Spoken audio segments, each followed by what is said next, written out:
జూన్లో స్థానిక సమరం, తొలుత గ్రామ పంచాయతీ ఎన్నికలు, ఆ తర్వాత ఎంపీటీసీ జెడ్పీటీసీ ఎన్నికలు, బీసీ రిజర్వేషన్ల ఖరారుపై కసరత్తు, ఆ వెంటనే స్టేట్ ఎలక్షన్ కమిషన్ ప్రకటన, సన్నద్ధం కావాలని శ్రేణులకు కాంగ్రెస్ సూచన, అనంతరం సంక్షేమంపై ఫుల్ ఫోకస్, ఫ్యూచర్ ప్రణాళికపై కసరత్తు.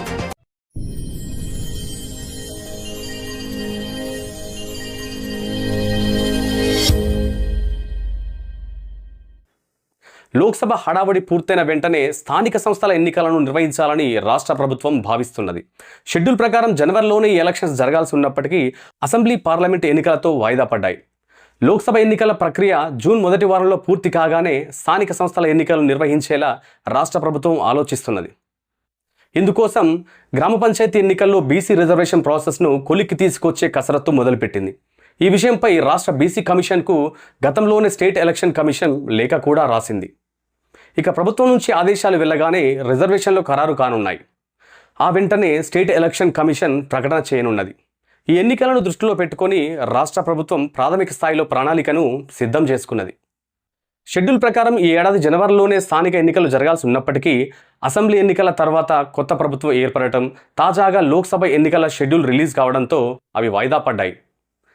పదవీకాలాన్ని పొడిగించాలని సర్పంచులు హైకోర్టును ఆశ్రయించినా చట్టం అందుకు ఒప్పుకోదని స్పష్టం చేయడంతో రాష్ట్ర ప్రభుత్వం స్పెషల్ ఆఫీసర్లను నియమించాల్సి వచ్చింది.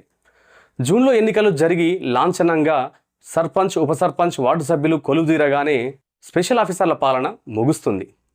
గ్రామ పంచాయతీ ఎన్నికలు పూర్తయిన తర్వాత ఎంపీటీసీ జెడ్పీటీసీ ఎన్నికలను సైతం వీలైనంత తొందరగా నిర్వహించాలని రాష్ట్ర ప్రభుత్వం భావిస్తుంది. స్థానిక సంస్థల ఎన్నికల హడావుడి ఎంత తొందరగా ముగిస్తే అంత తొందరగా పాలనపై ఫోకస్ పెట్టేలా సర్కారు ఆలోచన చేస్తున్నది. జూన్ చివరకు లేదా జూలై రెండో వారం కల్లా గ్రామ పంచాయతీ, ఎంపీటీసీ, జెడ్పీటీసీ ఎన్నికలను పూర్తి చేయాలని భావిస్తున్నది. ప్రస్తుతం లోక్సభ ఎన్నికల్లో యాక్టివ్గా పనిచేస్తున్న కార్యకర్తలను, యువకులను గుర్తించి స్థానిక సంస్థల ఎన్నికల్లో తగిన ప్రయారిటీ ఇవ్వాలన్నది పీసీసీ నేతల ఆలోచన. నాడు అధికారంలో ఉన్న బీఆర్ఎస్ అత్యధిక స్థానాలను కైవసం చేసుకోగా కాంగ్రెస్ రెండో స్థానంలో నిలిచింది. మొత్తం 12,765 పంచాయతీలకు ఎన్నికలు నిర్వహించగా అందులో 7,774 చోట్ల బీఆర్ఎస్ గెలుపొందింది. ఆ తర్వాత 446 మంది జెడ్పీటీసీలు, 3,556 మంది ఎంపీటీసీలు బీఆర్ఎస్ మద్దతుతో గెలిచారు. సర్పంచ్ ఎన్నిక కోసం 1,00,000కు పైగా వార్డు సభ్యులను ప్రజలు నేరుగా ఎన్నుకోనున్నారు. ఆ తర్వాత విడిగా జరిగే ఎన్నికల్లో 538 జెడ్పీటీసీలు, 5,817 ఎంపీటీసీలను ఎన్నుకోనున్నారు.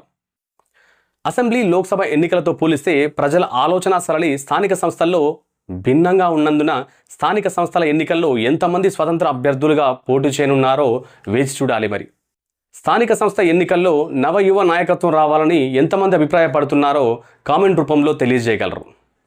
మా వీడియో నచ్చినట్లయితే లైక్ చేసి, షేర్ చేసి మరిన్ని లేటెస్ట్ అప్డేట్స్ కోసం మన ఛానల్ను సబ్స్క్రైబ్ చేసుకోగలరు. Thank you.